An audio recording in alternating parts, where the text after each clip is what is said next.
जय सिया राम। जय श्रीमन नारायण। श्री लक्ष्मी नारायण वैदिक ज्योतिष केंद्र में आप सभी का स्वागत है। मित्रों, आज मैं उपस्थित हूँ नए विषय वस्तु को लेकर। अगर आप हमारे चैनल पर नए हैं तो आप हमारे चैनल को सब्सक्राइब करें, वीडियोज़ को शेयर, कमेंट्स और लाइक करें। बेल आइकन को प्रेस कर ले ताकि हमारी आने वाली हर वीडियोज़ की नोटिफिकेशन सबसे पहले आपको प्राप्त हो। मित्रों, आज मैं उपस्थित हूँ नए कुंडली को लेकर के, जो कि स्वतंत्र भारत की कुंडली है। और यह कुंडली क्या कहती है, इसके विषय में आज संपूर्ण विश्लेषण हम लोग करेंगे। भारत 15 अगस्त 1947 को समय 12 बजे दिन में आज़ाद हुआ था। जैसा कि हम सब देशवासी इस चीज़ को जानते हैं। यह भारत की कुंडली है, वृषभ लग्न की कुंडली है। इसका राशि कर्क राशि है। इस लग्न का स्वामी शुक्र है। कर्क राशि सूर्य है।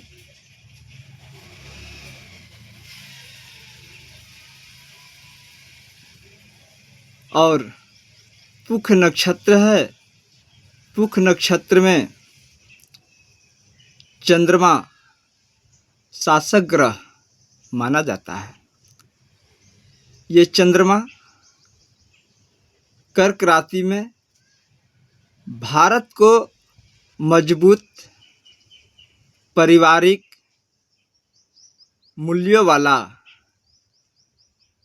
एक भावनात्मक पालन पोषण करने वाला और पारंपरिक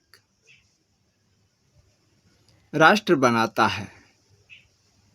राशि स्वामी होने के नाते आर्थिक और राजनीतिक परिदृश्य में उतार चढ़ाव का संकेत देता है। वृषभ राशि में राहु, लग्न में राहु और वृश्चिक राशि में केतु, छाया ग्रह। और केतु भारत के भाग्य में महत्वपूर्ण भूमिका निभाते हैं। वृषभ राशि में राहु विदेशी संबंधों, व्यापार, समझौता और कूटनीतिक संबंधों में चुनौतियों का संकेत देता है। भारत को महत्वाकांक्षी, नवोन्मेषी और निरंतर विकसित यह राहु बनाता है। यह भारत को तेजी से आधुनिकीकरण और तकनीकी प्रगति की व्याख्या करता है। भारत पड़ोसी देशों के साथ संघर्ष का इतिहास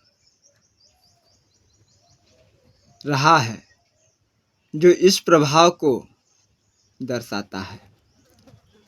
अब बात करते हैं द्वितीय भाव में मंगल की। द्वितीय भाव में मंगल भारत के उत्तर और पश्चिमी दिशा को इंगित करता है। जहां भारत का हिस्सा कश्मीर आता है, यह बार बार समस्या आती है। समय समय पर युद्ध और अस्थिरता का स्थिति बनता है। स्थिर लग्न के कारण भारत हर समस्या से बचा रहता है। साथ ही पड़ोसी देशों की हरकतें हमेशा तनाव के कारण बनती है। लेकिन तीसरे भाव में मंगल बली होने के कारण भारत हमेशा अपने विरोधियों पर विजय प्राप्त करता है और करता रहेगा।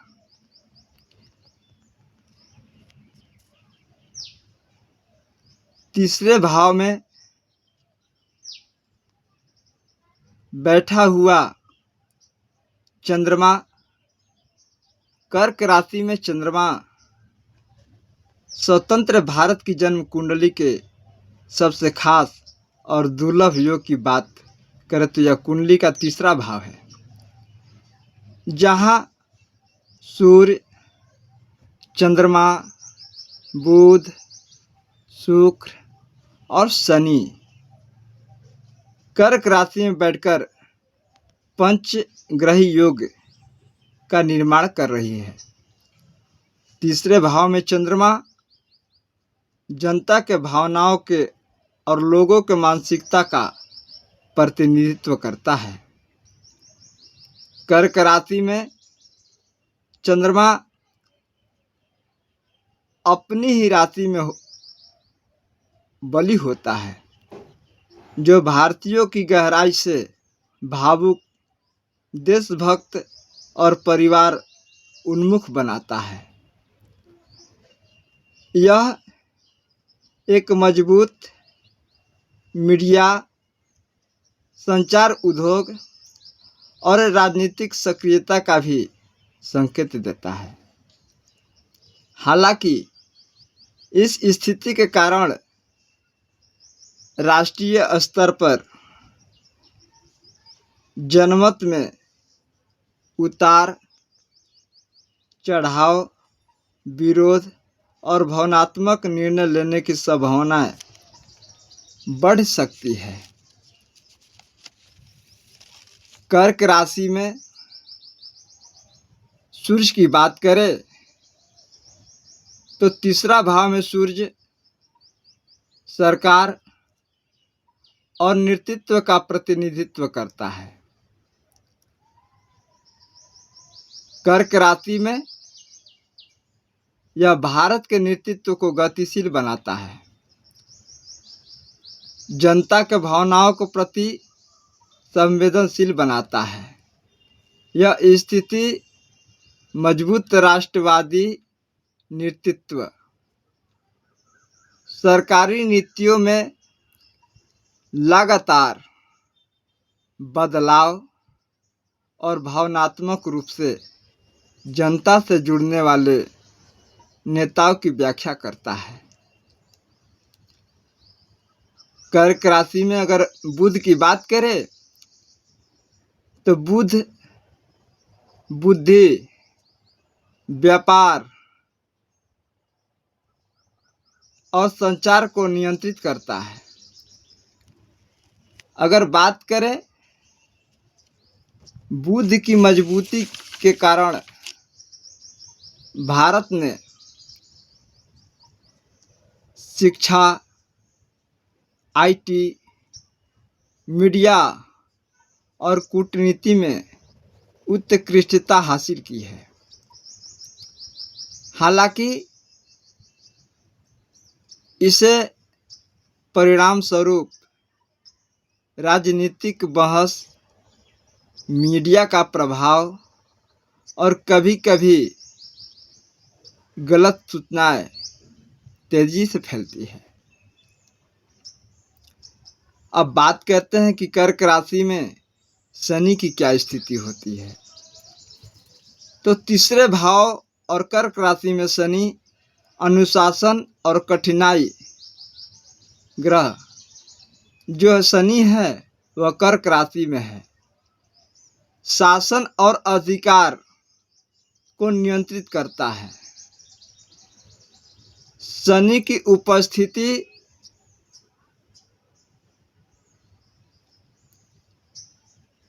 के कारण बुनियादी ढांचे और अचल संपत्ति में धीमी लेकिन स्थिर वृद्धि हुई है। हालांकि यह शनि जो है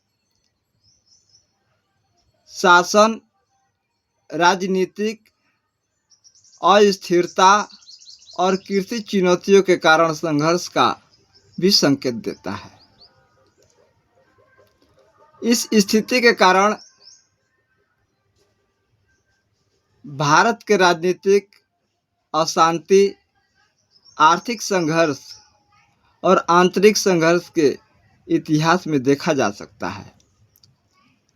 अगर बात करें शुक्र की, तो शुक्र कर्क राशि तीसरे भाव में भारत की सांस्कृतिक और कलात्मक समृद्धि को बढ़ाता है, जिससे यह सिनेमा, संगीत और फैशन के लिए वैश्विक केंद्र बन जाता है, जिसमें बॉलीवुड का प्रमुख प्रभाव है। यह स्थिति फैशन, कपड़ा, आभूषण, पर्यटन और आतिथ्य जैसे उद्योगों के लिए भी अनुकूल है, जिससे भारत इन क्षेत्रों में एक प्रमुख खिलाड़ी बन जाता है। अब बातें करते हैं कि गुरु की प्रमुख भूमिका भारत के लिए क्या है। तो तुला राशि और छठे भाव में बैठा गुरु वृद्धि और विस्तार का ग्रह गुरु तुला राशि में बैठा हुआ है, जो कूटनीति और कानूनी मामलों को प्रमाणित करता है। स्वास्थ्य सेवा और शत्रुता का प्रतिनिधित्व करने वाले छठे भाव में स्थित गुरु भारत को एक मजबूत न्यायिक प्रणाली और बढ़ते स्वास्थ्य सेवा क्षेत्र प्रदान करता है। हालांकि यह कानूनी लड़ाई, नौकरशाही और देश के भीतर शांति बनाए रखने में चुनौतियां भी लाता है। अब बात करते हैं प्रमुख दशा के बारे में कि भारत ने अपने भाग्य को आकर देने वाले विभिन्न महादशाओं या ग्रह काल के अंदर में अनुभव क्या किया है। जैसे शनि की महादशा 1947 से 1965 तक चली। उस महादशा में भारत ने स्वतंत्रता के लिए संघर्ष, युद्ध और आर्थिक कठिनाई की। उसके बाद केतु के महादशा उसके बाद बुध की महादशा 1965 से 1982 के अंदर में संचार, मीडिया और शिक्षा में वृद्धि लाई। जब केतु की महादशा 1982 से 1989 में चली, तो भारत में राजनीतिक अस्थिरता और आर्थिक चुनौतियों का सामना करता रहा। शुक्र की महादशा 1989 से 2009 तक चली। इस महादशा में भारत आर्थिक उदारीकरण और युद्ध जैसी स्थितियों का सामना किया। 2009 से 2015 तक सूर्य महादशा में भारत तकनीकी, शिक्षा और देश के विकास में तेज रफ्तार से उन्नति का कार्य किया। और 2015 से 2025 तक आज तक चंद्र की महादशा में भारत अभी चल रहा है। चंद्र की महादशा में वैश्विक शक्ति के रूप में भारत का उदय हुआ। जन कल्याण, राजनीति को संचालित करने वाली भावनाएं और सांस्कृतिक पुनरुत्थान पर अधिक ध्यान, उथल पुथल, युद्ध जैसा माहौल बना रहेगा। महंगाई चरम सीमा पर रहेगी और भारत विजयी होगा। अगर आप भी अपनी कुंडली का विश्लेषण कराना चाहते हैं तो आप हमसे संपर्क कर सकते हैं। तो आपको यह विषय वस्तु कैसा लगा, आप हमें जरूर बतलाएं। जय सिया राम, जय श्रीमन नारायण।